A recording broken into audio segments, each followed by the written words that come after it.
আসসালামু আলাইকুম ওয়া রাহমাতুল্লাহি তাআলা ওয়া বারাকাতুহু নাহমাদুহু ওয়া নুসাল্লি আলা রাসূলিহিল কারীম আম্মা বা'দু ফাআউযু বিল্লাহি মিনাশ শাইতানির রাজীম বিসমিল্লাহির রহমানির রহিম আল্লাহু নূরুস সামাওয়াতি ওয়াল আরদ মাসালু নূরিহি কামিশকাতিন ফিহা মিসবাহ আল মিসবাহু ফি যুজাজাহ الزجاجة كأنها كوكب دري يوقد من شجرة مباركة زيتونة لا شرقية ولا غربية يكاد زيتها يضيء ولو لم تمسسه نار نور على نور يهدي الله لنوره من يشاء ويضرب الله الأمثال للناس والله بكل شيء عليم صدق الله العظيم رب اشرح لي صدري ويسر لي أمري ওয়াহলুল উকদাতাম মিন লিসানি ইয়াফকাহু কওলি। লাইট আপন লাইট শিরোনামে পবিত্র রমাদানুল মুবারকে Mizanur Rahman Azhari verified Facebook page থেকে 4 পর্বের ধারাবাহিক কোরআনিক লাইভ সিরিজের চতুর্থ পর্বে অর্থাৎ শেষ পর্বে আপনাদের সবাইকে স্বাগতম জানাচ্ছি। আহলান ওয়া সাহলান ওয়া মারহাবান বিকুম ফি হাযাল লিকা আত-তাইয়িব আল মুবারাক। সম্মানিত সুধীবৃন্দ, আশা করছি আপনারা সবাই ভালো আছেন, সুস্থ আছেন, নিরাপত্তার সাথেই আছেন এবং সবসময় আল্লাহ তাআলার কাছে দোয়া করি, কামনা করি আল্লাহ তাআলা আপনাদের সবাইকে ভালো রাখুন, সুস্থ রাখুন, নিরাপদে রাখুন, আল্লাহ তাআলার সন্তুষ্টির পথে রাখুন। সম্মানিত সুধী, আল্লাহর শুকরিয়া আদায় করছি যে আমরা দেখতে দেখতে লাইট আপন লাইট শিরোনামের যে ধারাবাহিক কোরআনিক লাইভ সিরিজের 3টি পর্ব ইতিমধ্যে আমরা শেষ করেছি। আজকে চতুর্থ পর্ব এবং আজকের পর্বের মধ্য দিয়ে আমাদের এই কোরআনিক লাইভ সিরিজটি শেষ হবে আলহামদুলিল্লাহ। আল্লাহ তাআলার দরবারে অনেক শুকরিয়া। এবং শুরু থেকে যারা আমাদের সাথে আছেন ধারাবাহিকভাবে প্রথম থেকে আজ পর্যন্ত 4টি লাইভ যারা আপনারা দেখছেন, তাদের সবাইকে অন্তরের অন্তঃস্থল থেকে শুভেচ্ছা জানাই এবং মোবারকবাদ জানাই। সম্মানিত সুধী, আমাদের এই লাইভ সিরিজটি আমাদের ভেরিফাইড ফেসবুক পেজ এবং ভেরিফাইড ইউটিউব চ্যানেল থেকে যথাক্রমে একযোগে সম্প্রচারিত হচ্ছে। তাই আমি শুরুতেই আপনাদেরকে অনুরোধ করে রাখবো, মহাবিশ্বের মহাবিশ্বয় মহাগ্রন্থ আল কুরআন আল কারীমের এই বাণীকে, এই বার্তাগুলোকে গণমানুষের কাছে পৌঁছে দেওয়ার জন্য আপনারা লাইভটি শেয়ার করবেন। সম্মানিত সুধী, আজকে বাংলাদেশে 27 রাত অর্থাৎ কদরের অত্যন্ত গুরুত্বপূর্ণ একটি বেজর রাত। আমরা জানি যে রাসূল সাল্লাল্লাহু আলাইহি ওয়াসাল্লাম রমজানের শেষ দশকের বেজর রাত্রিগুলোতে কদর তালাশ করতে বলেছেন। 21, 23, 25, 27, 29। গতকাল আমরা 27-এর রাত পালন করেছি মালয়েশিয়াতে। আজকে বাংলাদেশে 27-এর রাত, খুবই গুরুত্বপূর্ণ একটি রাত। আমরা যেন এই রাতে বেশি বেশি আল্লাহ তাআলার কাছে দোয়া করার মধ্য দিয়ে, কিয়ামুল লাইল করার মধ্য দিয়ে, সাদাকা করার মধ্য দিয়ে আমরা যেন এই রাতটি কাটাতে পারি সম্মানিত সুধী। এবং আমাদের ভেরিফাইড ফেসবুক পেজে আজকে আমরা একটি রিমাইন্ডার ভিডিও শেয়ার করেছিলাম, যেখানে আমরা বলেছি রাসূল সাল্লাল্লাহু আলাইহি ওয়াসাল্লাম যে স্পেসিফিক 5টি কাজের প্রতি এই কদরের রাতে খুব বেশি গুরুত্ব দিতেন, যাতে করে কদরের বরকত, মাহাত্ম্য, মার্সি, ব্লেসিংস সহজে হাসিল করা যায়।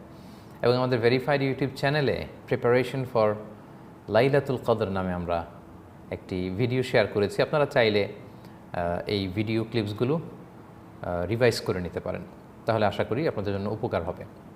সম্মানিত সুধী, আমাদের চতুর্থ পর্ব শুরু করার আগে আমরা ছোট্ট একটি বিষয় শেয়ার করতে চাই। আমরা পত্রপত্রিকাতে এবং সোশ্যাল মিডিয়াতে দেখেছি যে প্রচণ্ড দাবদাহে বা খড়তাপে বা তাপ প্রবাহে পুড়ছে পুরো বাংলাদেশে প্রচণ্ড তাপমাত্রা বেড়ে যাওয়ার কারণে, প্রচণ্ড গরমের কারণে মানুষের মধ্যে একটা নাভিশ্বাস পরিস্থিতি, হিট স্ট্রোক করে ফেলার মতো অবস্থা, অসুস্থ হয়ে যাওয়ার মতো অবস্থা। এবং যাদের সাথে আমরা কথা বলছি তারা প্রত্যেকেই খুব অস্বস্তিতে আছেন, অনেকে অসুস্থ, দোয়া চেয়েছেন। আল্লাহ তাআলা তাদের সবাইকে সুস্থ রাখুন এবং আল্লাহ তাআলার কাছে আমরা কামনা করছি আল্লাহ তাআলা এই তাপ যেন কমিয়ে দেন। তাপমাত্রা বেড়ে যাওয়া, তাপমাত্রা কমে যাওয়া, এগুলো সবই ন্যাচারাল ফেনোমেনা, এটা পৃথিবীর স্বাভাবিক একটা নিয়ম এবং এগুলোর অনেকাংশেই আমরাও দায়ী। কারণ আল্লাহ তাআলা বলেছেন যাহারাল ফাসাদু ফিল বাররি ওয়াল বাহরি বিমা কাসাবাত আইদিন নাস, জলস্থলে যত বিপর্যয় এগুলো তোমাদের হাতের কামাই। কখনো শীত আসে, কখনো গরম আসে। আল্লাহ তাআলা শীত গ্রীষ্ম উভয়টার কথাই কোরআনে বলেছেন। আল্লাহ তাআলা বলেছেন লি ইলাফি কুরাইশ ইলাফিহিম রিহলাতা শিতাই ও সৈফ। শীতা মানে হচ্ছে শীতকাল আর সৈফ মানে হচ্ছে সামার, অর্থাৎ গরম ঠান্ডা দুটোর কথাই কোরআনে আছে। দুটোই এই পৃথিবীতে থাকে, এটা একটা প্রাকৃতিক ব্যাপার। কিন্তু মাঝে মাঝে আমাদের কারণেই এই পৃথিবী অনেক বেশি ঠান্ডা হয়ে ওঠে, আবার অনেক বেশি গরম উত্তপ্ত হয়ে ওঠে। আমরা যদি দেখি যে আমরা যে পরিমাণে গাছ কাটি, আমরা যে পরিমাণে পাহাড় কাটি, আমরা যে পরিমাণে নদী সাগরগুলোতে ডাম্পিং করি, এগুলোর কারণে এই যে একটা ন্যাচারাল ইকো ব্যালেন্স, এটা নষ্ট হয়ে যাচ্ছে। এবং পরিবেশ বিজ্ঞানীরা বলছে যে ধীরে ধীরে পৃথিবীর তাপমাত্রা এতটাই বাড়ছে যে আমাদের পৃথিবীর দুই প্রান্তে যে মেরু অঞ্চল আছে, ওই আইসবার্গগুলো গলে গলে পৃথিবীর অনেক দেশ দেখা যাবে যে একটা সময় পানির নিচে চলে যাবে, এবং গরমের সময় হুট করে প্রচণ্ড গরম পড়বে, এবং শীতকালে স্বাভাবিক নিয়মের বাইরে যে প্রচণ্ড শীত পড়বে। এটা কিন্তু আমাদের হাতের কামাই।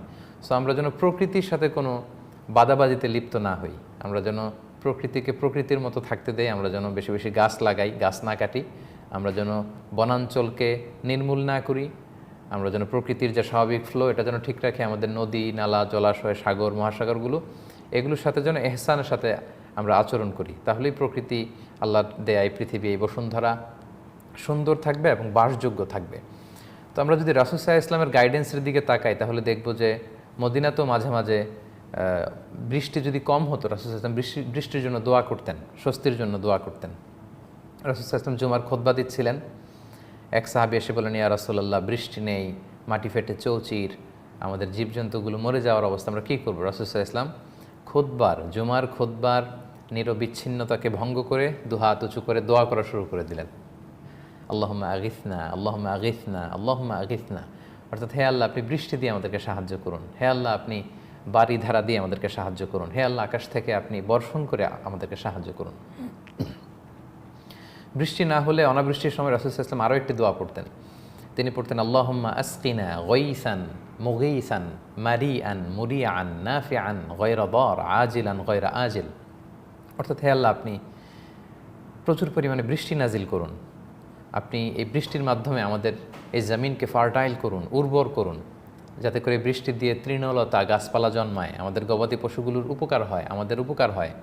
এবং নাফিআন গায়রা দার, এমন বৃষ্টি যেটা আমাদের কল্যাণে আসে, অকল্যাণ না হয়, ক্ষতি না হয়, কোনো ধরনের হার্ম যাতে আমাদের না হয়। আজিলান গায়রা আজিল, আল্লাহ ডিলে না করে এখনই আপনি বারিধারা বর্ষণ করুন, এখনই বৃষ্টি নাজিল করুন। এভাবে চমৎকার দোয়া কিন্তু রাসূল সাল্লাল্লাহু আলাইহি ওয়াসাল্লাম করেছেন। এবং যখন বৃষ্টি নামতো, আল্লাহ রাসূল সাল্লাল্লাহু আলাইহি ওয়াসাল্লাম ইনদামা রাআল মাতারা ক্বাল, বৃষ্টি দেখলে তিনি পড়তেন, আল্লাহুম্মা সাইয়্যিবান নাফিআ, হে আল্লাহ এই বৃষ্টিটা আমাদের জন্য কল্যাণকর করুন। কারণ কোনো বৃষ্টি দিয়েও কিন্তু আল্লাহ তাআলা মানুষকে ধ্বংস করেছেন। নূহ আলাইহিস সালামের সময় শাস্তিটা ছিল কিন্তু বৃষ্টি, প্রচণ্ড রেইনফলের মাধ্যমে ফ্লাড হয়েছে, শাস্তি ছিল এটা। তো আকাশে বিদ্যুৎ চমকালে রাসূল সাল্লাল্লাহু আলাইহি ওয়াসাল্লাম অস্থির হয়ে পড়তেন, ঘর থেকে বেরোতেন আবার ঢুকতেন। আম্মা জান আয়েশা রাদিয়াল্লাহু তাআলা আনহা জিজ্ঞেস করতেন, ইয়া রাসূলুল্লাহ, আপনি তো বিচলিত কেন?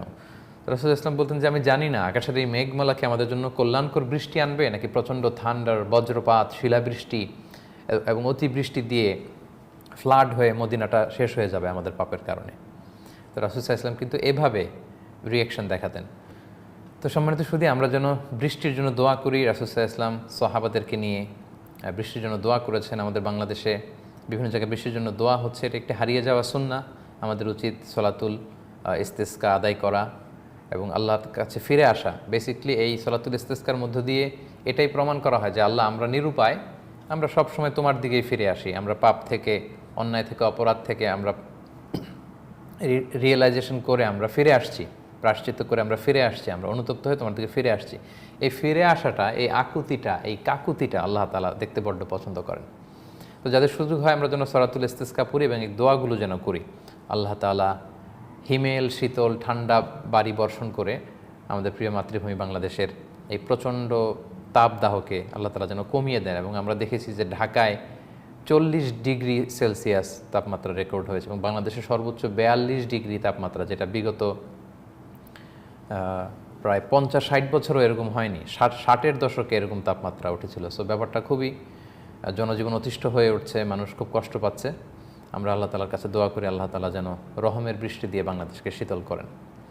সম্মানিত শুধু আমরা লাইট অ্যাপন লাইট শিরোনামের আমাদের আজকের চতুর্থ পর্ব বা সর্বশেষ পর্বটি শুরু করছি। শুরু করার আগে আমরা খানিকটা দেখে নিতে চাই যে আপনারা বাংলাদেশের কে কোন জেলা থেকে এবং পৃথিবীর বিশ্বের কোন কোন দেশ থেকে আজকে যুক্ত হয়েছেন। আমি 30 সেকেন্ডসে একটু নজর বুলিয়েই আমাদের মূল আলোচনাতে চলে যাচ্ছি ইনশাআল্লাহ বিইজনিল্লাহ।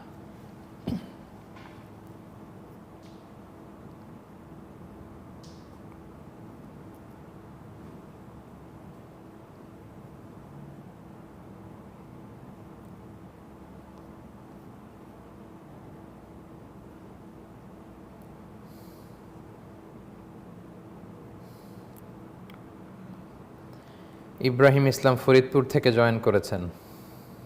এমডি আলাউদ্দিন সুজন এক ভাই কাতার থেকে জয়েন করেছেন। সাইফুল ইসলাম জিসান সিলেট থেকে। আতিকুর রহমান চট্টগ্রাম সীতাকুণ্ড থেকে। বেলাল হোসেন ঝালকাঠি থেকে। মাশাআল্লাহ।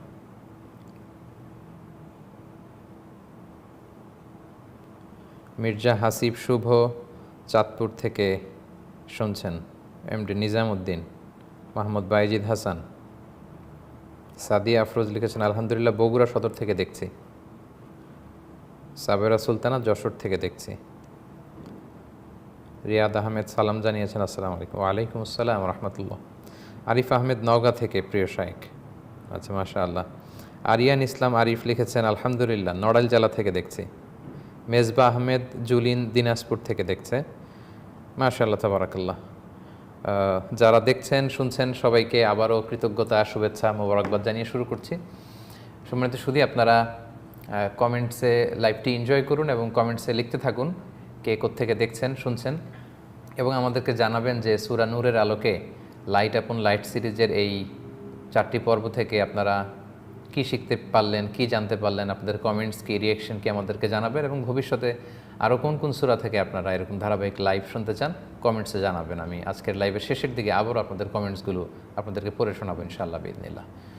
সম্মানিত শুধু আপনাদের মনে থাকবার কথা যে লাইট আপন লাইট বা জ্যোতির উপর জ্যোতি, আলোর উপর আলো শিরোনামের আমাদের কোরআনিক লাইভ সিরিজের 3য় পর্বে আমরা comparison between the hypocrites and believers, বিশ্বাসী এবং মুনাফিকদের মধ্যে তাদের চরিত্রগত যে পার্থক্য এটা আমরা শুনেছিলাম।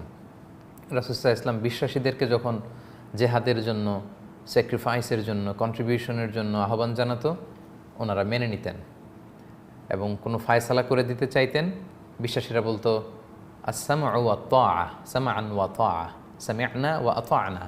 এটাই হচ্ছে বিশ্বাসীদের অ্যাটিটিউড। তারা বলে যে আমরা শুনলাম এবং মানলাম, কেননা আল্লাহ আল্লাহ রাসূলের ফায়সালার পরে আমাদের আর কোনো ধরনের কথা থাকতে পারে না। কিন্তু এক্ষেত্রে আমরা ব্যতিক্রম দেখেছি মুনাফিকদের, যাদের ভেতরে এক বাইরে আরেক, যারা দুমুখ শয়তান, যারা ডবল স্ট্যান্ডার্ড মেনটেন করে। ইউযহিরু খিলাফা মা ইউবতিন, প্রকাশ করে একটা, ভিতরে লালন করে আরেকটা। তারা তখনই রাসূল সাল্লাল্লাহু আলাইহি ওয়াসাল্লামের ফায়সালা মেনে নিতে চাইতো যখন দেখতো যে না বিচার আমার পক্ষে আসতে পারে তখন। কিন্তু যখনই দেখতো যে না বিচার হয়তো আমার বিপক্ষে যেতে পারে তখন তারা রাসূল সাল্লাল্লাহু আলাইহি ওয়াসাল্লামের ফায়সালা মেনে নিতে চাইতো না। তারপর বিশ্বাসীদেরকে আল্লাহ তাআলা এই গোটা বিশ্বের দায়িত্ব দিবেন, প্রতিনিধি বানাবেন, প্রতিষ্ঠিত করবেন, দ্বীন ইসলামকে বিজয় করবেন। এই প্রসঙ্গগুলো টেনে আল্লাহ তাআলা মুমিনদেরকে সান্ত্বনা জানিয়েছেন এবং মুমিনদেরকে আশা দেখিয়েছেন। এই জায়গাটুকুতে এসে আমরা বেসিক্যালি শেষ করেছিলাম, অর্থাৎ সূরা নূরের 57তম আয়াত পর্যন্ত আমরা 3য় পর্বে কভার করেছিলাম। আজকে আমরা সূরাতুন নূরের 58তম আয়াত থেকে শুরু করে 64তম আয়াত, এই 7টি আয়াতে আজকে আমরা আয়াত নিয়ে আলোচনা করব বা বিশ্লেষণ করব।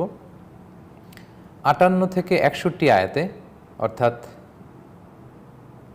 এই 4টি আয়াতে বেসিক্যালি আল্লাহ তাআলা কিছু রুলস অ্যান্ড রেগুলেশন বলেছেন। সাম rules or regulation relating to firstly entering the room of a married couple, ফ্যামিলির ভেতরে যারা ফ্যামিলি মেম্বার্স আছে কাছাকাছি এক রুম থেকে আরেক রুমে যেতে হয়, বা দাস দাসী বা সার্ভেন্ট বা শিশু কিশোররা, আত্মীয়রা, এই ক্ষেত্রে নিয়মটা কি। এরপর এল্ডারলি ওমেন্স রুলিং বলেছেন, বয়স্ক নারীদের ক্ষেত্রে কিছু শিথিলতা আছে, কিছু ছাড় আছে, সেটা কেমন, তাদের পর্দার ক্ষেত্রে সেই ছাড়টা, ফ্লেক্সিবিলিটিটা কেমন, সেটা আল্লাহ তাআলা জানিয়েছেন।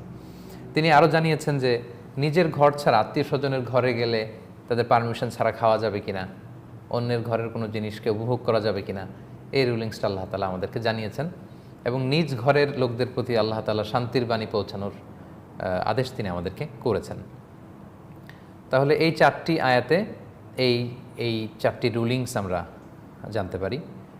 এবং একেবারে শেষের দিকে 62 থেকে 64 আয়াতে, 3টি আয়াতে কিছু কমিউনাল ইস্যু আল্লাহ তাআলা এখানে উল্লেখ করেছেন যে তোমাদের যখন কমিউনিটি লেভেলে কোনো গ্যাদারিং হবে, মুসলিমদের কোনো মিটিং হবে, সেই মিটিংয়ে জয়েন করাটা কিন্তু জরুরি। মুসলিম কমিউনিটির যে মিটিংগুলো, রাসূল সাল্লাল্লাহু আলাইহি ওয়াসাল্লাম যে মিটিং ডেকেছেন, যে কাজের জন্য আহ্বান করেছেন, সিদ্ধান্ত নিতে চেয়েছেন, সেখানে সবার অংশগ্রহণ জরুরি, আসতেই হবে, যেহেতু রাসূল সাল্লাল্লাহু আলাইহি ওয়াসাল্লাম ডেকেছেন।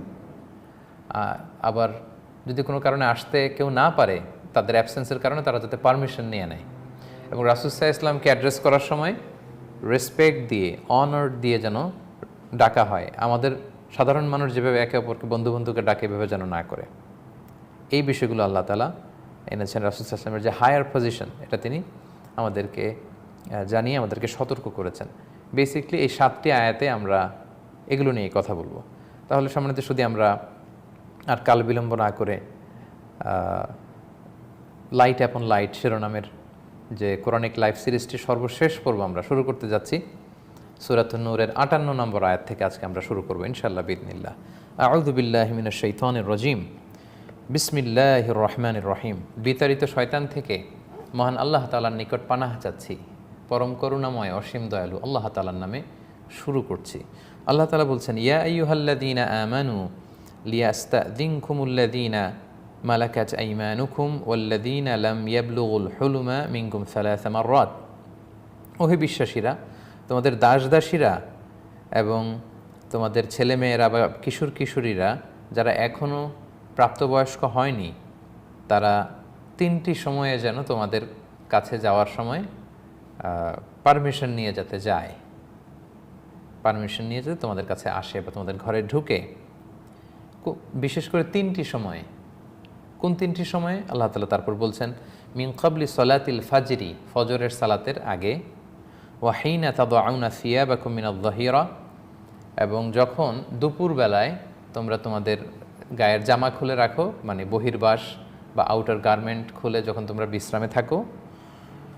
ওমিন বাদি সলাতিল ইশা, এবং এশার সালাতের পরে যখন তোমরা ঘুমোতে যাও, তোমাদের প্রাইভেট টাইম কাটাও, ঠিক সে সময়। এই 3টি সময়ে তোমাদের দাসদাসীরা এবং তোমাদের ঘরের ছেলেমেয়েরা যাতে তোমাদের কাছে পারমিশন নিয়ে আসে। সালাসু আওরাতিল লাকুম, এই 3টি সময় হচ্ছে তোমাদের জন্য তোমাদের ব্যক্তিগত সময়, একান্ত সময়, নিজেদের সময়। এজন্যই এই বিশেষ বিধান।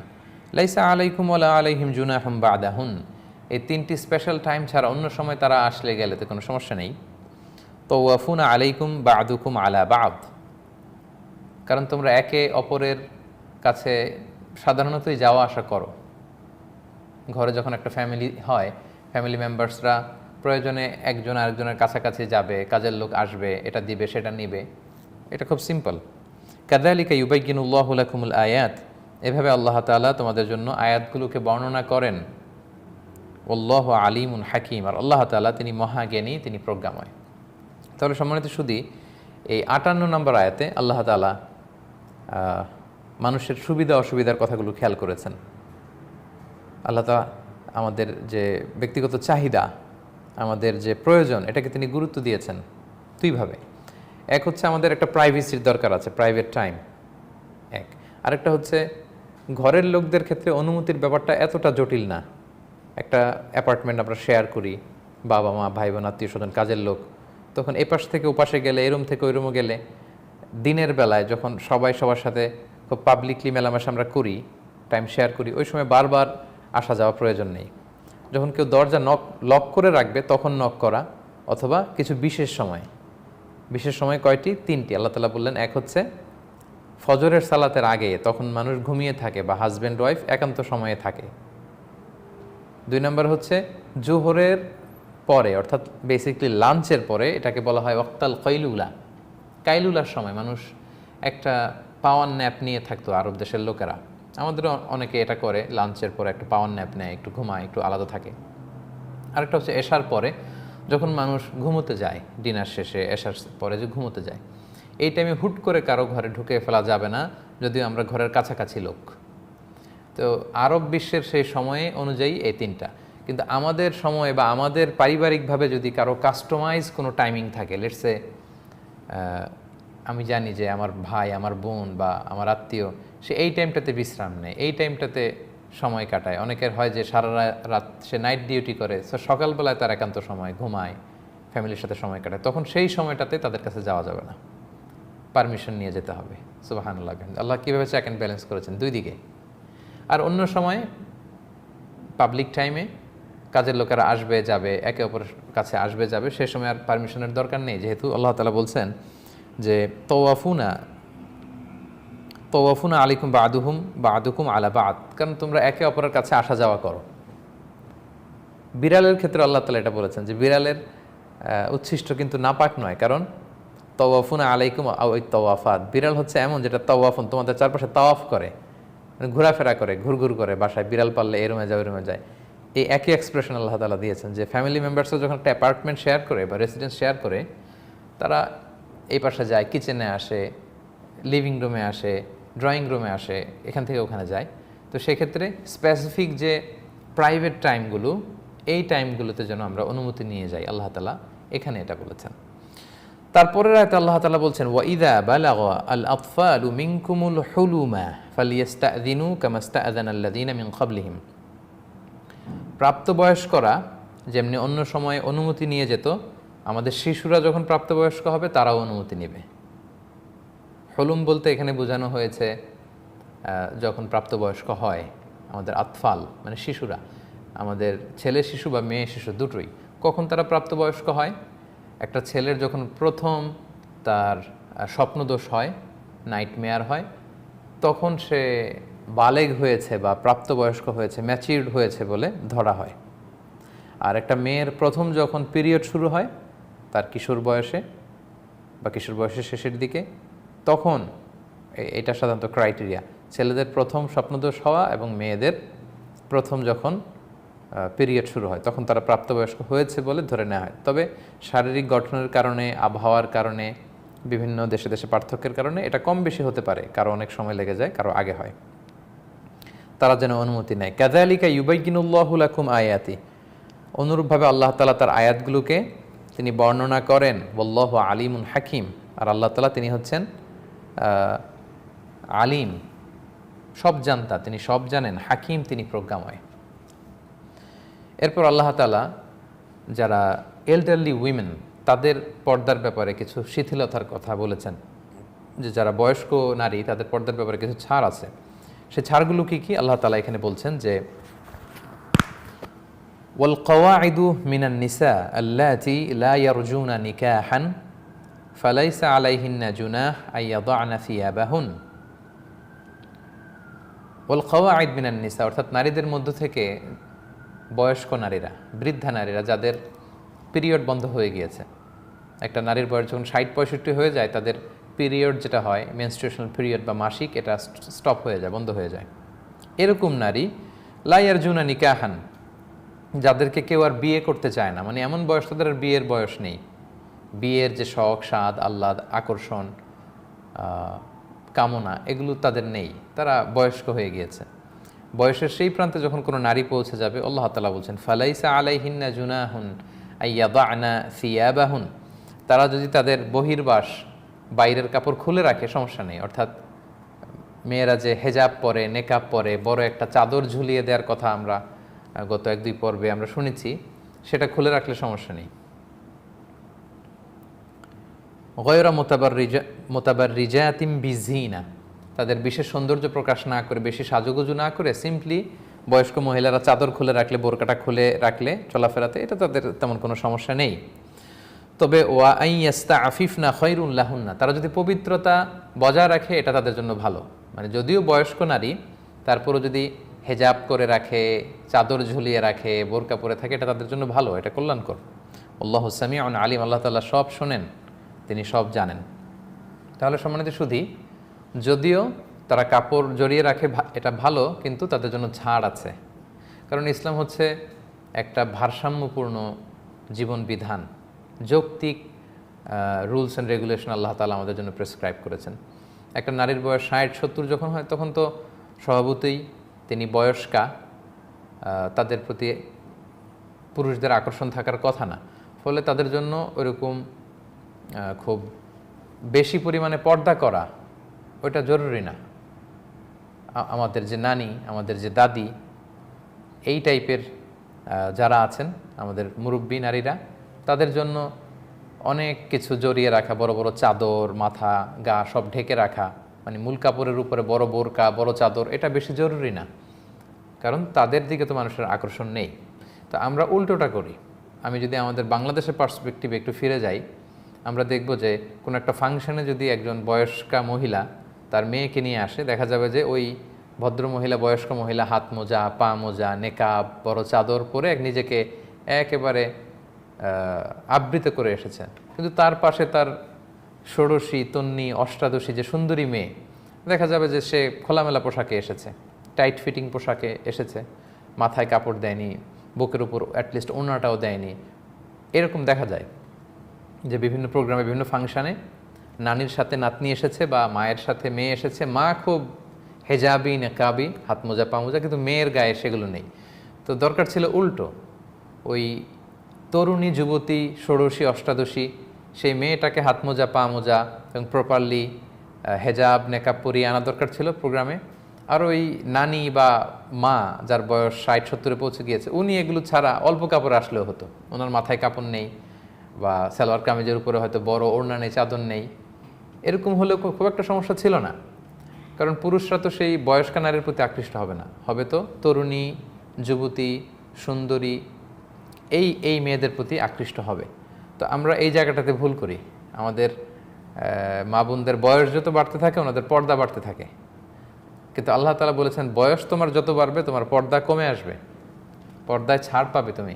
আর বয়স যত কম, যখন তুমি কিশোরী, তরুণী, অষ্টাদশী, ষোড়শী, তন্নি, সে সময় তোমাকে বেশি তোমার সেফটি, সিকিউরিটি মেনটেন করতে হবে, তোমাকে হেজাব, নেকাব পড়তে হবে, তোমার নিরাপত্তার স্বার্থে আল্লাহর দেয়া বিধানকে তোমার মেনে নিতে হবে।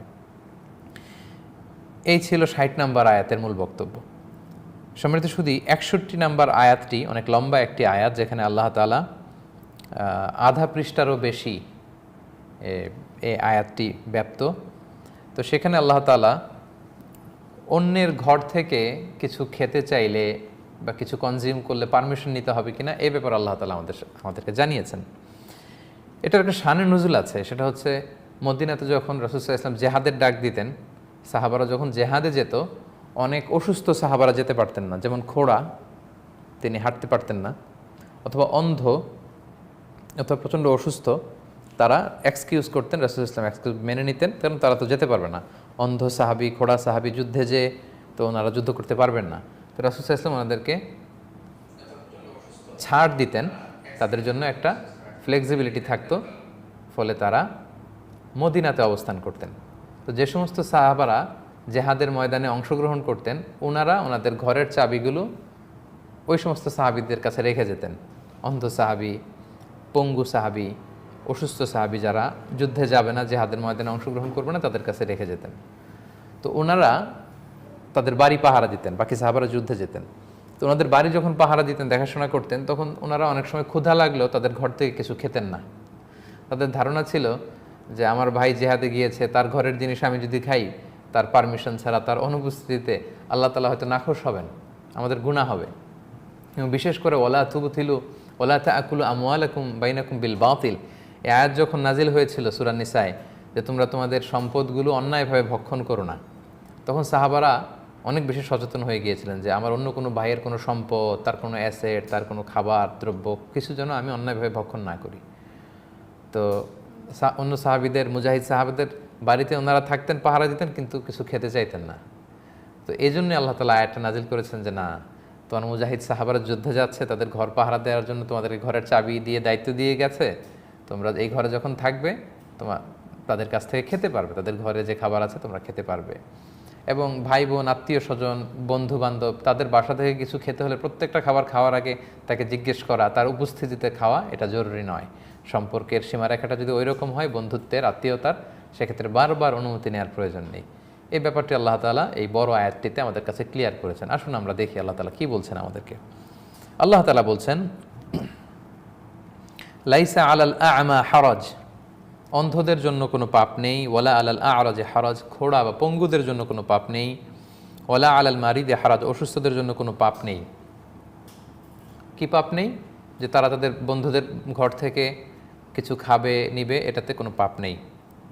ওয়ালা আলা আনফুসিকুম, এবং তোমাদের জন্য স্বাভাবিকভাবে তোমাদের জন্য কোনো পাপ নেই যে আনতা আকুলু মিন বুয়ুতিকুম, তোমরা তোমাদের ঘর থেকে খাবে, আও বুয়ুতি আবাইকুম, তোমাদের পিতাদের ঘর থেকে খাবে, আও বুয়ুতি উম্মাহাতিকুম, তোমাদের মায়েদের ঘর থেকে খাবে, আও বুয়ুতি ইখওয়ানিকুম, তোমাদের ভাইদের ঘর থেকে খাবে, আও বুয়ুতি আখাওয়াতিকুম, তোমাদের বোনদের ঘর থেকে খাবে,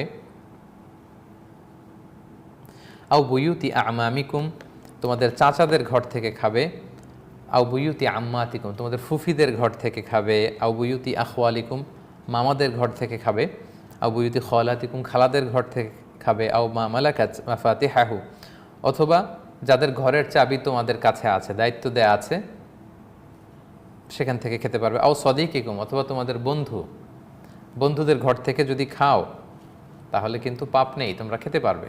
এমন না যে তার উপস্থিতিতেই খেতে হবে, বারবার তাকে জানিয়ে খেতে হবে না। বন্ধুত্ব এবং আত্মীয়তার সীমানাটা যদি এরকম হয় তাহলে অবশ্যই খাওয়া যাবে। লাইসা আলাইকুম জুনাহুন আন তাকুলু জামিআন আও আশতাতা, তোমরা একসাথেও খেতে পারো, আলাদাও খেতে পারো। নট নেসেসারি যে তারা নেই সো তুমি একা একা খেতে পারবে না, এমনটা নয়। খাদ্য গ্রহণ এটা একা একাও করা যায়, একসাথেও করা যায়। ফাইদা দাখলতুম বুয়ুতান ফাসাল্লিমু আলা আনফুসিকুম, তোমরা যখন তোমাদের ঘরে প্রবেশ করবে তখন তোমরা নিজেদেরকে সালাম দিবে। তাহিয়াতাম মিন ইনদিল্লাহ, এটা আল্লাহ তাআলার পক্ষ থেকে একটা অভিবাদন পদ্ধতি। মুবারাকাতান তাইয়্যিবা, এবং এটা বরকতময় একটা বাণী। কাযালিকা ইউবায়্যিনুল্লাহু লাকুমুল আয়াত, এভাবে আল্লাহ তাআলা তোমাদের জন্য আয়াতগুলোকে বর্ণনা করেন, লাআল্লাকুম তাআকিলুন, যাতে তোমরা বুঝো। এই আয়াতে নিজেদের ঘরে ঢুকবার সময় সালাম দিতে বলা হয়েছে। এটা আবশ্যক না, ফরজ ওয়াজিব এরকম কিছু না, এটা হচ্ছে ইন্সপায়ার করা হয়েছে আমাদেরকে। আল্লাহ তাআলার দেয়া এই অভিবাদন পদ্ধতি যেন আমরা আমাদের পরিবারের লোকদেরকেও দেই, পাঠাই, বঞ্চিত যেন না করি। আর আগে যে আমরা একটা আয়াত পড়েছিলাম সেখানে অন্যের ঘরের ব্যাপারে বলা হয়েছে, সেটা আবশ্যক, অনুমতি নেওয়া, সালাম দেওয়া, আপনাকে সালাম দিতে হবে, অনুমতি নিতেই হবে। আর নিজেদের ঘরের ক্ষেত্রে আল্লাহ তাআলা আমাদেরকে উৎসাহিত করেছেন যে এটা হচ্ছে তাহিয়া, একটা গ্রিটিংস, অভিবাদন পদ্ধতি, যেটা সৃষ্টির পরে আদম আলাইহিস সালামকে আল্লাহ তাআলা শিখিয়েছিলেন, বিশ্বনবী আমাদেরকে শিখিয়েছেন। জান্নাতে ঢুকলে আমাদেরকে এই গ্রিটিংস দেয়া হবে, সালামুন আলাইকুম তিবিতুম ফাদখুলুহা খালিদিন, তোমরা চিরস্থায়ীভাবে আনন্দের সাথে জান্নাতে ঢুকো, আর তোমাদের প্রতি সালাম বা আল্লাহ তাআলার পক্ষ থেকে শান্তি বর্ষিত হোক। এবং আল্লাহ তাআলা বলেছেন এটা একটা বরকতের বাণী, একটা পবিত্র বাণী, কারণ আল্লাহ তাআলার নিজের নামও একটা আছে, আসসালাম, লা ইলাহা ইল্লাহু আল মালিকুল কুদ্দুসুস সালাম আল মুমিন। আল্লাহর একটা নাম হচ্ছে আসসালাম, তিনি শান্তির বাহক, তিনি নিজেই শান্তিময়, তিনি মানুষকে শান্তি দান করেন। তো এই প্র্যাকটিসটা আমাদের করা দরকার। অন্যের ঘরে ঢোকার আগে তো পারমিশন নেওয়া, নক করা, সালাম দেওয়া, এটা তো লাগবেই। নিজের বাসায় যখন ঢুকবো, আমি জানি আমার স্ত্রী আছে, বাবা মা আছে, আমার সন্তান আছে, আমি তাদেরকেও যেন সালাম দিই। আমরা অনেকে মনে করি যাদেরকে চিনি না তাদের হয়তো শুধু সালাম দিতে হয়, চেনা মানুষদের আর সালাম কিসের। না, আল্লাহ তাআলা বলছেন তুমি যাদের সাথে সবসময় সময় কাটাও, যাদের সাথে তোমার সবচেয়ে বেশি হৃদ্যতা, তোমার সেই পরিবারের সদস্যদেরকে তুমি সালাম দিবে। আপনি আপনার স্ত্রীকে সালাম দিন, আপনার স্ত্রী যেন আপনাকে সালাম দেয়। আপনি আপনার সন্তানদের সালাম দিন, পিতামাতাদের সালাম দিন, বন্ধুদের সালাম দিন। এবং ঘরে ঢুকেই যখন আল্লাহর বাণী আপনি শোনালেন, স্বাভাবিকভাবে আপনার ঘরে শান্তি নেমে আসবে, রহমত নেমে আসবে, এই বরকতময় বাণী নেমে আসবে। আমরা শান্তিকে ঢুকাতে চাই না ঘরে, সালাম মানি হচ্ছে শান্তি। অনেকে বলে হুজুর আমাদের ঘরে শান্তি নেই, আমরা অশান্তিতে, এই কথাটা অনেক শুনি আমরা। তো শান্তির বাণী তো আপনি ঢুকাতে চাচ্ছেন না ঘরে, আপনার ঘরে শান্তি আসবে কোত্থেকে? শান্তি তো চিরকালের জন্য আপনার অধরাই থেকে যাবে। তো আমরা যেন শান্তিকে ঢুকাই, শান্তির বাণী যেন ঘরে ঢুকাই, দেখলেই বলি যেন আসসালামু আলাইকুম, যা কি দেখবেন আসসালামু আলাইকুম, পিস বি আপন ইউ, আপনার প্রতি আল্লাহ তাআলার পক্ষ থেকে শান্তি বর্ষিত হোক। আমরা যেন সবাইকে সালাম দেই। এটা পবিত্র বাণী, এটা বরকতময় বাণী, এটা অন্যের প্রতি ওয়েল উইশিং বা কল্যাণ কামনা করার সবচাইতে সুন্দরতম মাধ্যম। এর চেয়ে সুন্দর কোনো গ্রিটিংস, অভিবাদন আর হতে পারে না। এটা জান্নাতীদের অভিবাদন। তো আমরা যেন বেশি বেশি সালামের প্র্যাকটিস করি। সালাম দিন, সালামাতে থাকুন। সম্মানিত সুধী, 61 আয়াত শেষে 62 থেকে 64 আয়াতে আল্লাহ তাআলা কিছু কমিউনাল ইস্যুর কথা বলেছেন, যে তোমরা যখন কমিউনাল কোনো কাজ করবে এটাকে গুরুত্ব দিবে, ইম্পর্টেন্স দিবে, এটাকে ঠুনকো মনে করবে না। কমিউনাল কাজে যারা ফাঁকি দেয় তারা অনেক ভুল করে, এটা অনেক বড় পাপ। এবং রাসূল সাল্লাল্লাহু আলাইহি ওয়াসাল্লাম মদিনাতে এই সমস্যার সম্মুখীন হয়েছেন, ফলে আল্লাহ তাআলা গভীর হুঁশিয়ারি দিয়েছেন, কঠিন সতর্কতা জানিয়েছেন, যেটা বড় পাপ। এটার একটা প্রেক্ষাপট আছে, কখন আল্লাহ তাআলা কোন জিনিসের প্রতি ইঙ্গিত করে এই 3টে আয়াত নাজিল করলেন। বিষয়টি হচ্ছে 5ম হিজরিতে আমরা জানি আহজাবের যুদ্ধ হয়েছিল, দ্য ব্যাটল অফ কনফেডারেটস, অর্থাৎ বিভিন্ন দল একসাথে মদিনাতে অ্যাটাক করতে চেয়েছিল। আমরা জানি যে ইহুদিদের বিশ্বাসঘাতকতার কারণে রাসূল ইসলাম তাদেরকে মদিনা থেকে বিতরণ করেন বিতাড়িত করার পরে তারা যে কুরাইশদের সাথে মিশে এবং অন্য কিছু আরও কিছু বেদুইন গোত্র সহ বিশাল প্রায় 10,000 সৈন্যের এক বিশাল বাহিনী নিয়ে তারা মদিনা অ্যাটাক করতে চেয়েছিল। এজন্য এটাকে বলা হয় আহজাবের যুদ্ধ। আহজাব মানে হচ্ছে অনেকগুলো দল, কনফেডারেটস একসাথে হয়েছিল, এবং তারা যদি মদিনায় প্রবেশ করতে পারতো তাহলে হয়তো মদিনাবাসীদেরকে কচুকাটা করতো তারা, এত বিশাল বাহিনী, মদিনায় তো অল্প মানুষ। তো তখন পারস্য থেকে আসা, ইরান থেকে আসা একজন সাহাবী সালমান আল ফারিসি, ওনার পরামর্শে রাসূল সাল্লাল্লাহু আলাইহি ওয়াসাল্লাম মদিনার চারদিকে পরিখা খনন করেন, ট্রেঞ্চ। এটাকে দ্য ব্যাটল অফ ট্রেঞ্চও বলে, গজওয়াতুল খন্দক, খন্দকের যুদ্ধ বা আহজাবের যুদ্ধ, যেটা 5ম হিজরি সনে সংগঠিত হয়েছিল।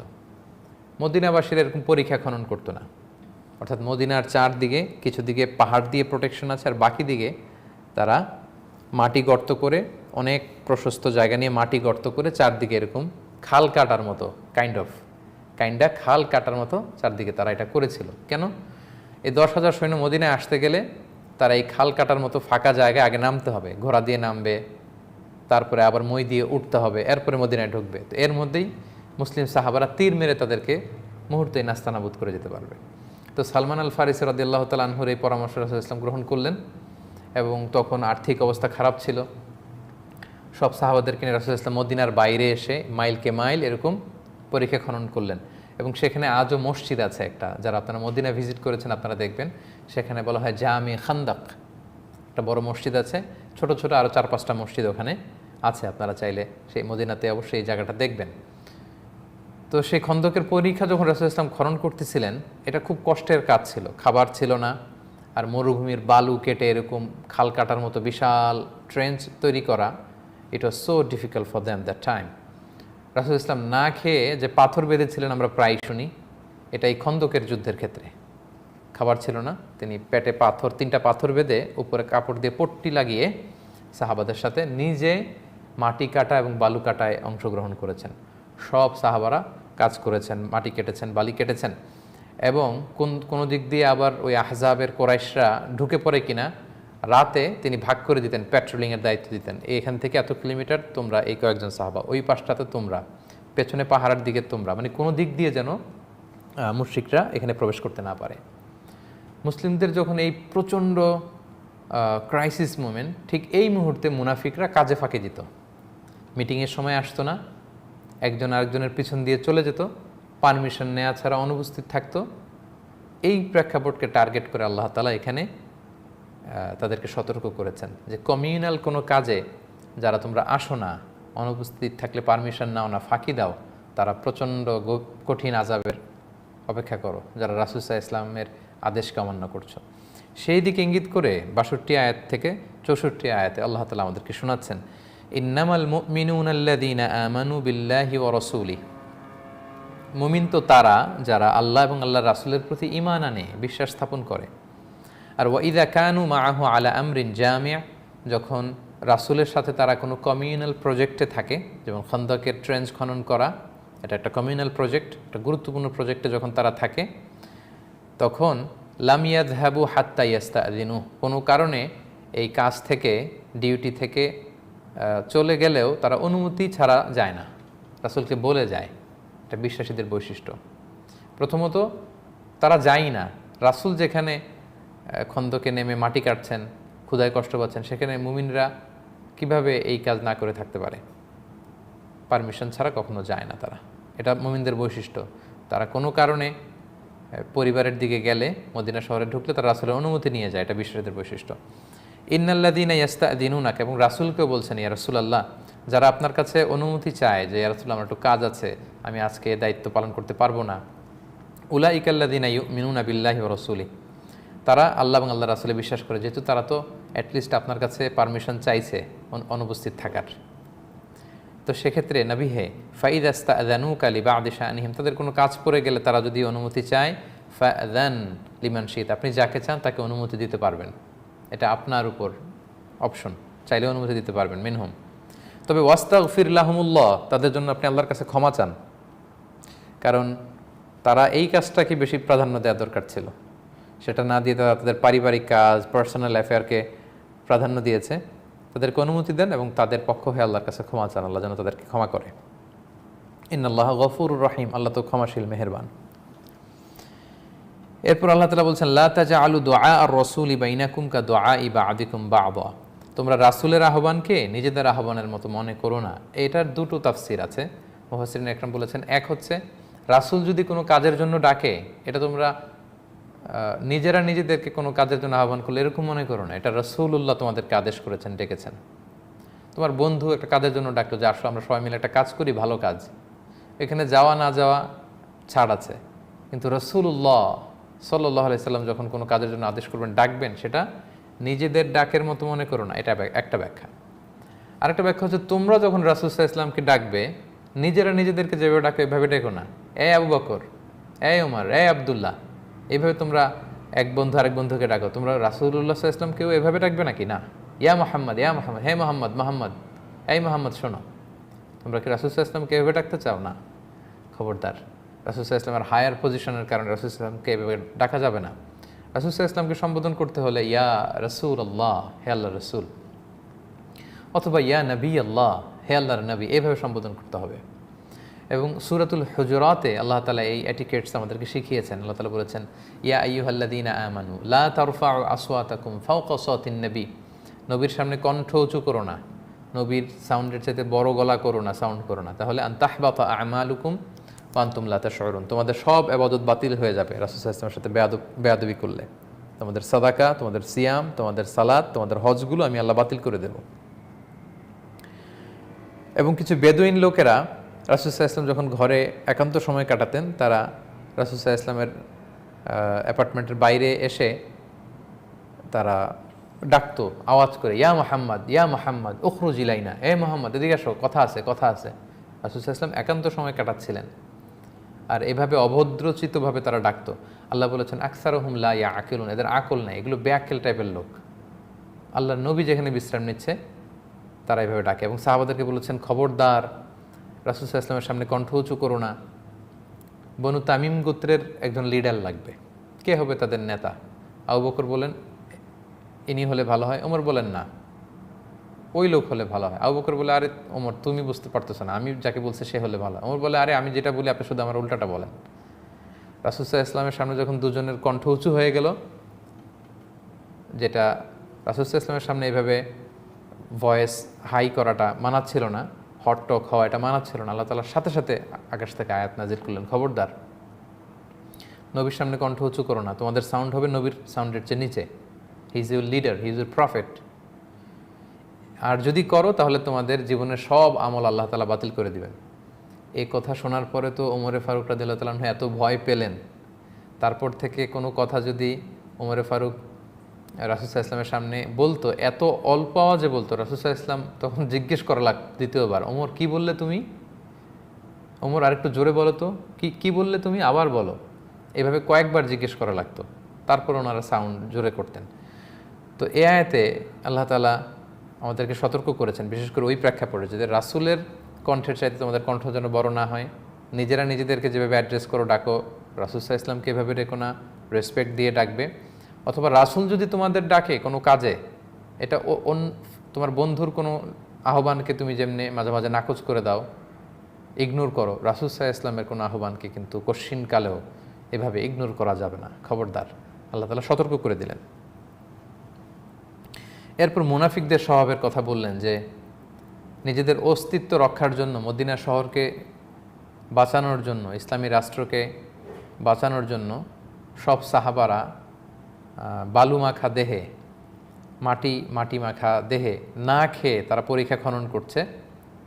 আর মুনাফিকরা এক্ষেত্রে কি করছিল? আল্লাহ তাআলা বলছেন কদ ইয়ালামুল্লাযীনা ইয়াতাসাল্লালুনা মিনকুম লিওয়াদা, তোমাদের মধ্য থেকে যারা চুপি সারে আরেকজনের পেছনে দিয়ে কাজে ফাঁকি দিয়ে চলে যায়, যারা পরীক্ষা খননে অংশগ্রহণ করে না, মানে মুনাফিকরা ক্রাউডের মধ্যে মানুষের পিছনে থাকতো এবং রাসূল দেখে না মতো করে তারা পালাতো, কেউ এদিক দিয়ে কেউ ওদিক দিয়ে চলে যেত। তা আল্লাহ বলে যে নবী না দেখলেও, অন্য কেউ না দেখলেও আমি আল্লাহ কিন্তু ভালো করেই জানি যে তোমরা যে মুনাফিক, তোমরা যে হিপোক্রিট, তোমরা যে সুযোগ পেলেই রাসূল সাল্লাল্লাহু আলাইহি ওয়াসাল্লামের আদেশ অমান্য করে পালাও, আমি কিন্তু দেখি। তারা অন্যদেরকে সামনে ঢাল বানিয়ে অন্যের পেছনে লুকিয়ে লুকিয়ে থাকতো এবং সুযোগ পেলেই পালাতো। এই এক্সপ্রেশনটাই আল্লাহ তাআলা এখানে দিয়েছেন। তিনি বলছেন কদ ইয়ালামু, তিনি বলছেন কদ ইয়ালামুল্লাহুল্লাযীনা ইয়াতাসাল্লালুনা মিনকুম লিওয়াদা, যারা চুপিসারে অন্যের পেছন দিয়ে ভেবে পালায় তাদেরকে আল্লাহ ভালো করেই চেনেন, তিনি ভালো করেই জানেন যেগুলো মুনাফিক।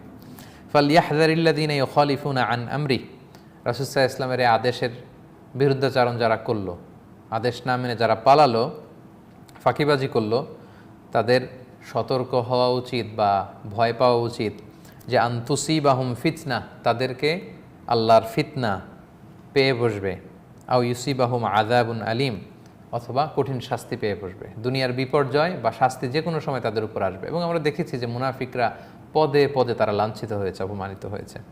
সো তাদেরকে সতর্ক করা হয়েছে। সম্মানিত শুধু রাসূলুল্লাহ সাল্লাল্লাহু আলাইহি ওয়াসাল্লামের জীবনীতে পঞ্চম হিজরির এই কমিউনাল ইস্যু দিয়ে আল্লাহ তাআলা এই দিক নির্দেশনা দিলেও এটা কিয়ামত পর্যন্ত মুসলিম কমিউনিটিগুলোর জন্য গুরুত্বপূর্ণ। কোনো একটা এরিয়াতে যখন মুসলিম টেরিটরি গড়ে ওঠে, মুসলিম সাম্রাজ্য, তখন সেখানকার মুসলিম আমিরের কথা, সুলতানের কথা, রাষ্ট্রপ্রধানের কথা সব মুসলিমদের মানা তাদের জন্য আবশ্যক। যদি সেই আমির বা সুলতান বা লিডার আল্লাহর কোরআন এবং রাসূলের হাদিস দিয়ে সমাজ প্রতিষ্ঠা করতে চায়, এবং নিজেদের দেশের ভেতরেও যদি কোনো মুসলিম ইসলামিক মুভমেন্ট গড়ে ওঠে, ওই মুভমেন্টের যারা দায়িত্বশীল, যারা কর্মী, যারা সদস্য, যারা ইসলামকে সকল শক্তির উপরে বিজয়ী শক্তি হিসেবে দেখার স্বপ্ন দেখে, তাদের যে কমিউনাল অ্যাক্টিভিটি এবং তাদের যে রেসপন্সিবিলিটি আছে, সেক্ষেত্রে যে কোনো কমিউনাল ইস্যুতে উপস্থিত থাকাটা তাদের জন্য আবশ্যক। কখনো অনুপস্থিত থাকতে চাইলে লিডারের, দায়িত্বশীলের কাছ থেকে অনুমতি নিয়ে সেই জায়গা প্রস্থান করা এবং ছুটি নেওয়া, এই ব্যাপারটা কিন্তু, তার মানে পৃথিবীতে আমাদের মুসলিমদের কোনো কমিউনাল অ্যাক্টিভিটি কিন্তু গড়ে উঠবে না যদি আমাদের মধ্যে দায়িত্বশীলতা না থাকে, আমাদের মধ্যে আনুগত্য না থাকে।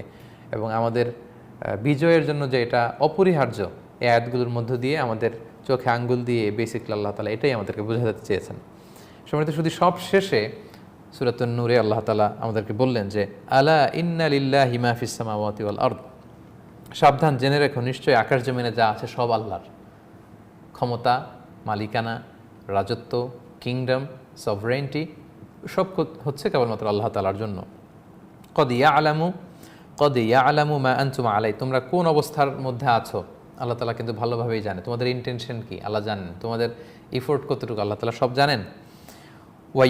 ওয়া ইয়াউমা ইউরজাউনা ইলাইহি, এবং সেদিন কিন্তু সবশেষে তার দিকেই তোমাদেরকে ফিরে যেতে হবে। কোন দিন? কিয়ামতের দিন। সেদিন কিন্তু আমাদেরকে পুনরুত্থান করা হবে, আল্লাহ তাআলার কাছেই ফিরে যেতে হবে। ফায়ুনাব্বিউহুম বিমা আমিলু, এবং তারা কি করেছে আল্লাহ সেদিন তাদেরকে জানাবে, অবগত করবে। আমরা ভাবি যে আমার দায়িত্ব আমি ফাঁকি দিয়ে করলাম না, আমি অংশগ্রহণ করলাম না, আমি ছুটি নিলাম না, কেউ দেখলো না, কিন্তু আল্লাহ তাআলা কিন্তু দেখেন। আল্লাহ বলেন সেদিন আমার কাছেই আসবে, আর কি কতটুকু গাফলতি, কতটুকু অবহেলা তোমরা দুনিয়াতে করেছিলে সে সম্পর্কে, তোমাদের এই পাপের ব্যাপারে আমি আল্লাহ তোমাদের সেদিন জানাবো, অবগত করবো এবং পাই টু পাই হিসাব নিব। ওয়াল্লাহু বিকুল্লি শাইইন আলিম, আর আল্লাহ তাআলা সব ব্যাপারে তিনি জ্ঞান রাখেন, সব ব্যাপারে তিনি তার জ্ঞান আছে, তিনি সর্বজ্ঞ, তিনি সব জানেন। তোমরা কি করছো, তোমাদের অন্তরে কি চলছে, তোমাদের প্ল্যান কি, প্রোগ্রাম কি, সব কিন্তু আল্লাহ তাআলা জানেন। সম্মানিত শুধু এই ছিল সংক্ষেপে সূরাতুন নূরের আলোকে লাইট আপন লাইট বা জ্যোতির উপর জ্যোতি কিংবা আলোর উপর আলো শিরোনামের আমাদের চতুর্থ পর্বের আজকের যে 7টি আয়াত, সেই 7টি আয়াতের সংক্ষিপ্ত ব্যাখ্যা। আশা করি আপনারা এই 7টি আয়াতের সংক্ষিপ্ত অর্থ, অনুবাদ, মর্মবাণী এবং ব্যাখ্যা এবং যেই প্রেক্ষাপটগুলো এর আলোকে আয়াতগুলো নাজিল হয়েছে আপনারা বুঝতে পেরেছেন, এবং আশা করছি আপনারা প্রতিটি পর্ব থেকেই উপকৃত হয়েছেন। এক আয়াত থেকে 64তম আয়াত পর্যন্ত আপনারা আমাদের সাথেই ছিলেন এবং আপনারা উপকৃত হয়েছেন বলে আমি আশা করি। সম্মানিত সুধী, অনেকে হয়তো শুরুর দিকের কিছু কিছু পর্ব মিস করেছেন, কেউ হয়তো প্রথম পর্বে ছিলেন না, দ্বিতীয় পর্বে ছিলেন, কিছু কিছু মিস করেছেন। তাই আজকে শেষের পর্বে আমি পুরো সূরাটার একটা সামারি আপনাদের সামনে অল্প কয়েক মিনিটে উপস্থাপন করেই আজকের চতুর্থ পর্ব আমরা শেষ করবো ইনশাআল্লাহ বিইذনিল্লাহ। প্রিয় সুধী, আপনাদের মনে থাকবার কথা যে আমরা সূরা নূর যখন শুরু করেছিলাম আমরা বলেছিলাম যে এই সূরাটি নারীদের জন্য প্রেসক্রাইব করা হয়েছে। ওমরে ফারুক তিনি কুফাবাসীদের কাছে যখন চিঠি লিখেছেন তিনি বলেছিলেন তোমাদের নারীদেরকে তোমরা সূরাতুন নূর শিখাও। এবং আমরা বলেছিলাম যে যে সমস্ত সূরাগুলোতে স্পেশাল রেফারেন্স টু উইমেন আছে তার মধ্যে সূরা নূর অন্যতম। 3টি সূরার কথা আমরা বলেছিলাম যে আমাদের বোনেরা যেন এই 3টি সূরার অনুবাদ, তাফসির এবং এই আয়াতগুলোর যে লেসন এগুলো যেন জেনে নেয়। একটা হচ্ছে সূরাতুন নিসা, যেটা তো বোনদের নামেই ডেডিকেট করা, আর নিসা মানে হচ্ছে উইমেন। 2 নম্বর হচ্ছে সূরাতুন নূর, 3 নম্বর হচ্ছে সূরাতুল আহজাব। এই 3টি সূরা আমাদের বোনরা যেন আপনারা এর অনুবাদগুলো পড়বেন, আপনাদের বাসায় যাদের কোরআনের বঙ্গানুবাদ আছে, মর্মবাণী আছে পড়বেন। এবং এখন বিভিন্ন অ্যাপসের মাধ্যমে কোরআনের অর্থ তাফসিরের বিভিন্ন অ্যাপস পাওয়া যায়। আমি বোনদের বলবো আপনারা এই 3টি সূরার অর্থ তাফসির পড়ে নেবেন। আপনাদের বিভিন্ন বিষয় এখানে আলোকপাত করা হয়েছে। এবং আমরা প্রথম পর্বে বলেছিলাম যে সূরাতুন নূর শুরু হয়েছে কিছু লিগ্যাল রুলিংস দিয়ে, কিছু পেনাল্টি দিয়ে, বিশেষ করে ব্যভিচারের কী পেনাল্টি হবে, অপবাদ দিলে কী পেনাল্টি হবে, এবং বিশেষ করে লিআনের যে হুকুম, যেটা বিশেষ করে স্বামী স্ত্রীর সাথে সম্পৃক্ত, সেক্ষেত্রে ইসলামের বিধান কি এটা আল্লাহ তাআলা বলেছেন যে রেপিং বা ফর্নিকেশন কিংবা অ্যাডাল্ট্রির ক্ষেত্রে ইসলামের বিধান কি। এবং এক্ষেত্রে ইসলাম খুব শক্ত শাস্তির ব্যবস্থা করেছে, কারণ হচ্ছে এর যে আউটকাম বা ইম্প্যাক্ট এটা অনেক সুদূর প্রসারী। বিবাহ বহির্ভূত এই সমস্ত সম্পর্কের মধ্য দিয়ে সমাজের যে স্বাভাবিক একটা ব্যালেন্স এটা নষ্ট হয়। তারপর অবৈধ সন্তান পৃথিবীতে জন্মায়, লিনিয়েজ সংরক্ষিত হয় না, মানুষের হিস্ট্রি মিসিং হয় এবং অধিকার নষ্ট হয়। এ সমস্ত কারণে এই অ্যাডাল্ট্রি ফর্নিকেশনকে ইসলাম স্বাভাবিকভাবে গ্রহণ করেনি। ইসলাম এটাকে একটা কগনিজেবল অফেন্স বা রাষ্ট্রের হস্তক্ষেপযোগ্য একটা অপরাধ মনে করে। এজন্য অ্যাডাল্ট্রি ফর্নিকেশনের ক্ষেত্রে, ব্যভিচারের ক্ষেত্রে ইসলামের আইন এত শক্ত। ইসলাম এই লিভ টুগেদারে বিশ্বাস করে না, বিবাহ বহির্ভূত সম্পর্কে বিশ্বাস করে না। ইসলাম বিয়ের ব্যাপারে আমাদেরকে উৎসাহিত করে এবং এই পাপের পথকে রুদ্ধ করার জন্য ইসলাম এই শক্ত সিদ্ধান্তগুলো নেয়, যেটা ইন ডিটেলে আমরা শুরুতে বলেছিলাম। তাহলে কিছু পেনাল্টি কোড, কিছু লিগাল রুলিং দিয়ে আল্লাহ তাআলা সূরা নূর শুরু করেছিলেন। এরপর আল্লাহ তাআলা ইফকের ঘটনা এখানে এনেছেন। আপনারা মনে থাকবার কথা যে আম্মাজান আয়েশা রাদিয়াল্লাহু তাআলা আনহার ব্যাপারে অপবাদ দেয়া হয়েছিল এবং শুরুতে পেনাল্টিগুলোর মধ্যে অপবাদের শাস্তিও আছে, যেটা 80 বেত্রাঘাত আমরা শুনেছি। এবং আম্মাজান আয়েশা রাদিয়াল্লাহু তাআলা আনহার ব্যাপারে একটা রুমর, একটা স্ল্যান্ডারিং করা হয়েছিল এবং এই স্ল্যান্ডারিংয়ের ফলে মদিনার মতো একটা সমাজে 1 মাস ব্যাপী নানা ধরনের রুমর, কানাঘুষা একটা থমথমে পরিস্থিতি বিরাজ করছিল। এবং আম্মাজান আয়েশা রাদিয়াল্লাহু তাআলা আনহার জন্য এটা খুবই বিব্রতকর একটা মুহূর্ত ছিল এবং রাসূল সাল্লাল্লাহু আলাইহি ওয়াসাল্লামের জন্য। কিন্তু পরবর্তীতে মুনাফিকদের মুখে চুনকালি মেখে আল্লাহ তাআলা আরশের উপর থেকে আম্মাজান আয়েশা যে পবিত্রা নারী, তিনি যে একজন নিষ্কলুষ পবিত্রা, পুত পবিত্রা একজন নারীকুলের জন্য আইকন বা মডেল, তার পবিত্রতা বর্ণনা করে স্বয়ং আল্লাহ তাআলা অনেকগুলো আয়াত নাজিল করেছেন, সুবহানাল্লাহ বিহামদি।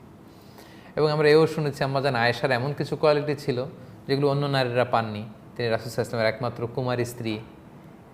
তিনি এবং আল্লাহ রাসূল যখন একই কম্বলের নিচে শুয়ে থাকতেন তখন ওহী নাজিল হতো। ওনার কোলে মাথা রেখে আল্লাহ রাসূল সাল্লাল্লাহু আলাইহি ওয়াসাল্লাম ইন্তেকাল করেছেন। ওনার পবিত্রতা কোরআনের আয়াত দিয়ে বর্ণিত হয়েছে, যে আয়াতগুলো আমরা কিয়ামত পর্যন্ত তেলাওয়াত করব, মুখস্থ করব। এবং ওনার ঘরেই কিন্তু আম্মাজান আয়েশা রাদিয়াল্লাহু তাআলা আনহার ঘরেই আল্লাহ রাসূল সাল্লাল্লাহু আলাইহি ওয়াসাল্লাম শুয়ে আছেন। তো এইভাবে আম্মাজান আয়েশার পবিত্রতা আল্লাহ তাআলা বর্ণনা করেছিলেন। ওনার এগেনস্টে যে স্ক্যান্ডাল এসেছিল এটাকে আল্লাহ তাআলা এটা যে মিথ্যা সেটা আল্লাহ তাআলা বলে তার পবিত্রতা আল্লাহ তাআলা বর্ণনা করেছেন। এরপর আমরা দেখেছি যে অন্যের ঘরে প্রবেশ করতে যে অনুমতি নিয়ে প্রবেশ করতে হয়, এটাকে আল্লাহ তাআলা খুব গুরুত্ব দিয়েছেন।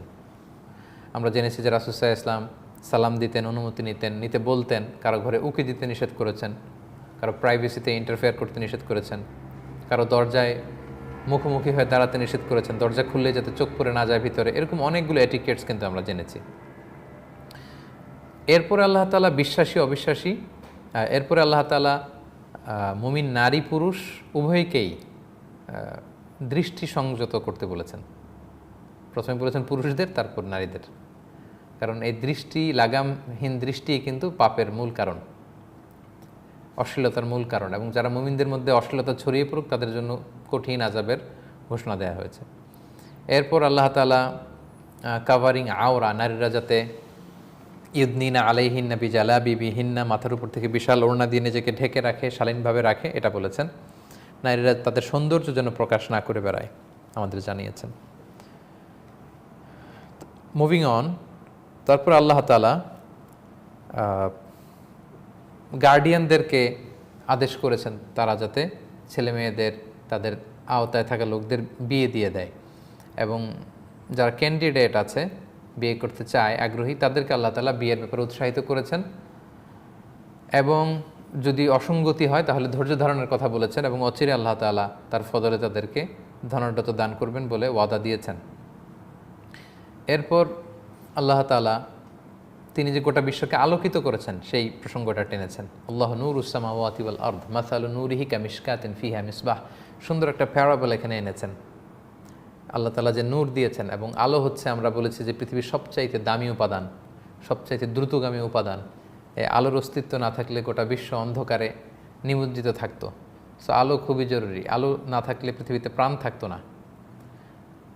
তো আল্লাহ তাআলা হচ্ছেন এই গোটা বিশ্বকে আলোকিতকারী, এবং তিনি যখন আমাদের রুহের ফুৎকার দিয়েছেন, এখানে তিনি একটা আলো দিয়েছেন, ঈমানের আলো। এবং আবার যখন প্রত্যেক উম্মতের জন্য তিনি নবী পাঠিয়েছেন, ওহী পাঠিয়েছেন, সেই ওহীটাও একটা আলো। হৃদয়ের সেই আলোর সাথে ওহীর আলো যখন কানেক্ট করে, তখন এটা হয় আলোর উপর আলো, নূরুন আলা নূর, লাইট আপন লাইট। এবং এখান থেকে আমরা এই সিরিজের নামকরণ করেছি। এই প্রসঙ্গটি আল্লাহ তাআলা খুব চমৎকারভাবে বলেছেন। বিশ্বাসী অবিশ্বাসীদের কাজের দৃষ্টান্ত এনেছেন, বিশেষ করে অবিশ্বাসীদের কাজগুলো যে অর্থহীন বা মূল্যহীন, মরীচিকার মতো কিংবা সাগরের অন্ধকারের মতো, এই ব্যাপারটি তিনি আলোকপাত করেছেন। তারপর আল্লাহ তাআলা একটু ব্যতিক্রমী ভঙ্গিতে নিজের পরিচয় দিয়েছেন। অনেক জায়গায় আল্লাহ বলেছেন, আমি এই করেছি, আমি সেই করেছি, আমি তোমাদের রব, আমি তোমাদের স্রষ্টা। কিন্তু এখানে আল্লাহ তাআলা তার কিছু সৃষ্টির মধ্য দিয়ে তাকে চিনে নিতে বলেছেন, আমাদেরকে ইঙ্গিত করেছেন, তোমরা কি পাখির দিকে দেখো না, যে পাখিগুলো ডানা মেলে বেড়ায়, মাইলকে মাইল ছুটে বেড়ায়, ভেসে বেড়ায়? তোমরা কি বৃষ্টি কিভাবে ফর্ম করে এই ওয়াটার সাইকেল বা হাইড্রোলজিক্যাল সাইকেলের দিকে তাকাও না? সূর্যের তাপে সাগরের পানি বাষ্প হয়ে আকাশে উঠে যায়, ঘনীভূত হয়, পুঞ্জীভূত হয়, পানি থেকে মেঘ হয়, বরফ হয়, সেখান থেকে বৃষ্টি ঝরে, শিলা ঝরে। তারপর সব কিছু যে আল্লাহ পানি থেকে বানিয়েছেন। কিছু প্রাণী বুক দিয়ে হাঁটে, কিছু প্রাণী দুই পায়া, কোনোটা চার পায়া, চতুষ্পদ, আরও অনেক ধরনের প্রাণী আছে। আল্লাহ তাআলা ওনার সৃষ্টিকুলের দিকে ইঙ্গিত করে বোঝাতে চেয়েছেন, এত অপরূপ সৃষ্টির দিকে তাকিয়েও কি তুমি বুঝো না যে এই সৃষ্টিকুলের একজন স্রষ্টা থাকতে হবে, এগুলোর একজন নিয়ন্ত্রক আছে? এভাবে আল্লাহ তাআলা নিজের পরিচয় পেশ করেছেন। তারপর আল্লাহ তাআলা বিশ্বাসী অবিশ্বাসীদের মধ্যে, বিশ্বাসী এবং মুনাফিকদের মধ্যে একটা কম্প্যারিজন, পার্থক্য তুলে ধরেছেন। বিশ্বাসীরা রাসূল সাল্লাল্লাহু আলাইহি ওয়াসাল্লামের সব আদেশ মেনে নেয়, মুনাফিকরা তারা তালবাহানা করে। এবং মুমিনদেরকে আল্লাহ তাআলা বিজয় দান করবেন। গোটা বিশ্বকে ছোট করে রাসূল সাল্লাল্লাহু আলাইহি ওয়াসাল্লামকে দেখানো হয়েছিল। রাসূল সাল্লাল্লাহু আলাইহি ওয়াসাল্লাম পৃথিবীর প্রাচ্য পাশ্চাত্য একসাথে দেখেছিলেন, এবং তিনি বলেছিলেন, আমি যতটুকু দেখেছি ততটুকুতে আমার দিন পৌঁছবে। এবং পৃথিবীর প্রত্যেক কাঁচা পাকা ঘরে লা ইলাহার বাণী উচ্চারিত হবে। রাসূল সাল্লাল্লাহু আলাইহি ওয়াসাল্লাম আমাদেরকে সুসংবাদ দিয়েছেন। এবং সবশেষে, যেখান থেকে আজকে আমরা আলোচনা করেছি, কিছু ফ্যামিলি রুলিংস আমাদেরকে জানিয়েছেন। বিশেষ করে 3টা মুহূর্তে পরিবারের সদস্যরা একে অপরের কাছে যাবে না, স্পেশালি ম্যারিড কাপলদের কাছে যাবে না পারমিশন ছাড়া। বয়স্ক নারীদের ক্ষেত্রে পর্দার কিছু শিথিলতার কথা আল্লাহ তাআলা বলেছেন। এবং সবশেষে আমরা আমাদের নিজেদের ঘর থেকে, আত্মীয় স্বজনের ঘর থেকে, বন্ধু বান্ধব তাদের ঘর থেকে আমরা চাইলে কিছু খেতে পারি, এবং নিজেদের ঘরে প্রবেশের সময় যেন আমরা একে অপরকে শান্তির পয়গাম শোনাই, সালাম দেই, এই কথা আল্লাহ তাআলা আমাদের জানিয়েছেন।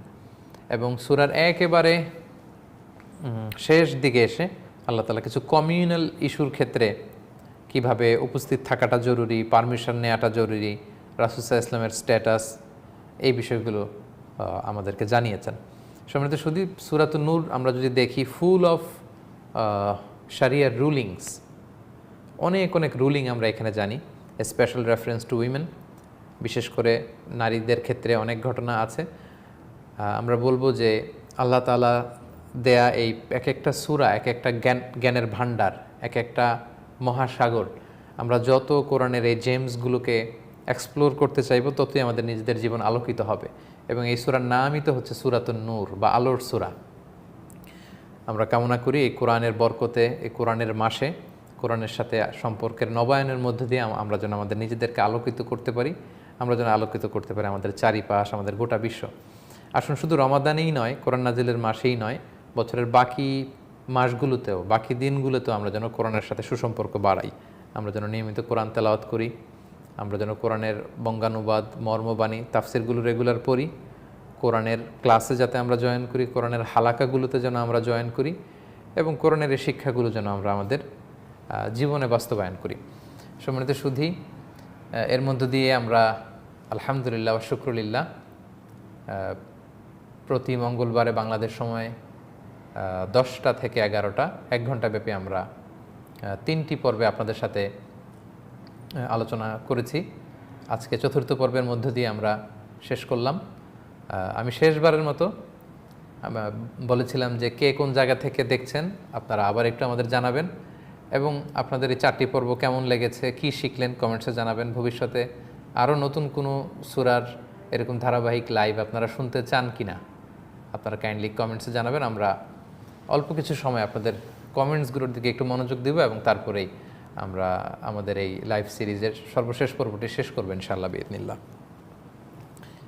সম্মানিত সুধী, আমরা দেখতে পাচ্ছি আল্লাহর মেহেরবানি এবং আপনাদের শুকরিয়া যে আপনারা অনেক ভাই বোন আমাদের এই লাইভ সেশনটিতে যুক্ত হয়েছেন এবং আপনারা কমেন্টস করে যাচ্ছেন। আমরা কিছু কমেন্টস আপনাদের জন্য আবারও পড়ে শোনাচ্ছি। কক্সবাজার থেকে আমাদের নাইম সিদ্দিকী আবির ভাই দেখছেন, শাহিদুল ইসলাম শাওন দেখছেন কুড়িগ্রাম থেকে, ফিরোজ উদ্দিন দেখছেন সিঙ্গাপুর থেকে, আতাউর রহমান দেখছেন ইন্ডিয়ার মুর্শিদাবাদ থেকে, এ কে এম সাইফুল ইসলাম জামালপুর থেকে,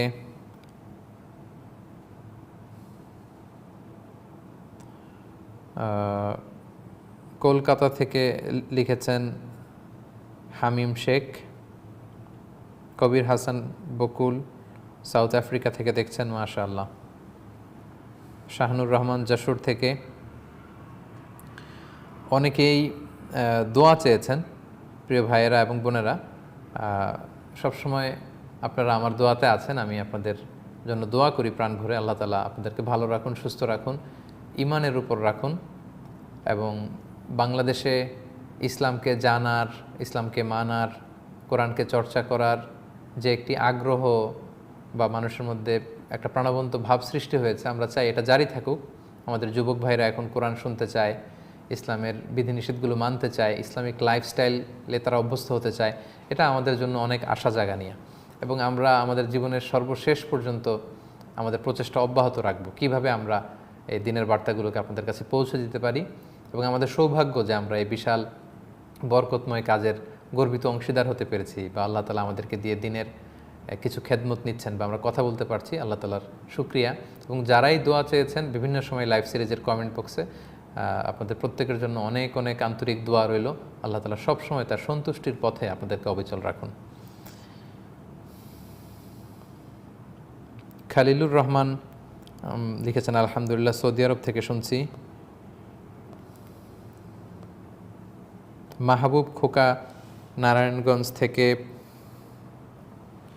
ইয়াসমিন ইতি পঞ্চগড় থেকে অনেকে লিখেছেন জি জি অবশ্যই শুনতে চাই, এরকম আরও লাইভ আমরা দেখতে চাই।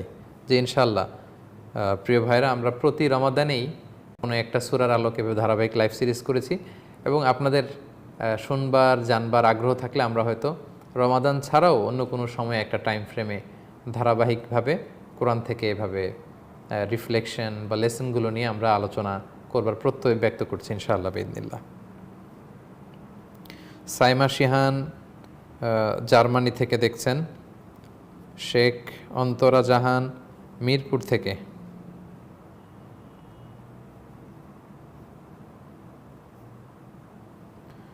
ফয়েজ আহমেদ জুয়েল সৌদি আরব থেকে, মাশাআল্লাহ, তাবারাকাল্লাহ। মাহমুদ রাসেল চিটাং থেকে, মাহমুদ সবুজ আহমেদ কুড়িগ্রাম থেকে,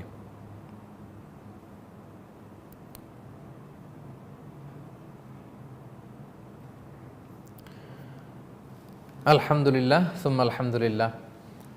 আল্লাহ তাআলার শুকরিয়া আদায় করছি, যার অসীম কৃপা এবং দয়ায় সকল ভালো কাজের পূর্ণতা পায়।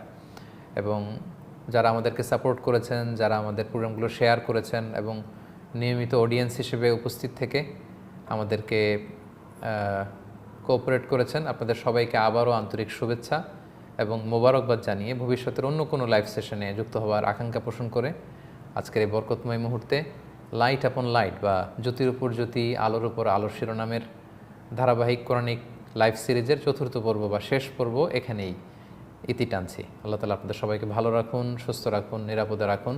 সুবহানাকাল্লাহুম্মা বিহামদিকা আশহাদু আল্লা ইলাহা ইল্লা আনতা আস্তাগফিরুকা ওয়া আতুবু ইলাইক। হাযা মা ইনদি ওয়াল ইলমু ইনদাল্লাহ আলাইহি তাওয়াক্কালতু ওয়া ইলাইহি উনীব। ওয়াসসালামু আলাইকুম ওয়া রাহমাতুল্লাহি তাআলা ওয়া বারাকাতুহু।